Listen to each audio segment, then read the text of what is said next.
మరి కొత్తగా Andhra Pradesh electronics components manufacturing policy 4.0 ఏదైతే ఐటీ ఈఎన్సీ శాఖ చేసిన ప్రతిపాదనని రాష్ట్ర మంత్రి మండలి ఆమోదించిందని చెప్పేసి మనం చేస్తాను. ఇప్పటి వరకు ఏమిటంటే మన రాష్ట్రంలో కాంపోనెంట్స్ తీసుకొచ్చి అసెంబ్లీ చేయటం కానివ్వండి, లేకపోతే కాంపోనెంట్స్ ని ఇంపోర్ట్ చేసుకుంటాం, ఆ ద్వారానే ఎలక్ట్రానిక్ ఇండస్ట్రీ ఆ స్థాయిలోనే ఉంది తప్పితే పూర్తిగా అన్ని కాంపోనెంట్స్ ని ఇక్కడే తయారు చేసుకుని అంటే ఫుల్ ప్రోడక్ట్ ని ఒక టీవీ కానివ్వండి, ఒక ఫోన్ కానివ్వండి, లేకపోతే ఎలక్ట్రానిక్ కి సంబంధించిన ఏ పరికరం అయినా సరే 100% ఇక్కడ మ్యానుఫ్యాక్చర్ కాబోట్లేదని ఇది మనందరికి తెలిసిన విషయమే.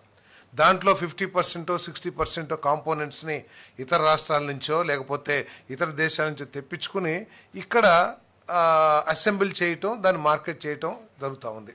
ఈ పాలసీ ద్వారా ఈ ఎలక్ట్రానిక్ ఇండస్ట్రీని అభివృద్ధి చేయాలనేది ఈ పాలసీ యొక్క లక్ష్యం అని చెప్పేసి మనం చేస్తాం. నేను ఈ పాలసీ లేకపోవటం మూలంగా కేంద్ర ప్రభుత్వం ఈ ఎలక్ట్రానిక్ ఇండస్ట్రీస్కి కేటాయించిన ఇన్సెంటివ్స్ని కానివ్వండి, లేకపోతే నిధులు కానివ్వండి డ్రా చేయటానికి మన రాష్ట్రానికి తగు అవకాశాలు లేకపోయినాయి అని చెప్పేసి కూడా ఈ సందర్భంగా మనం చేస్తాం.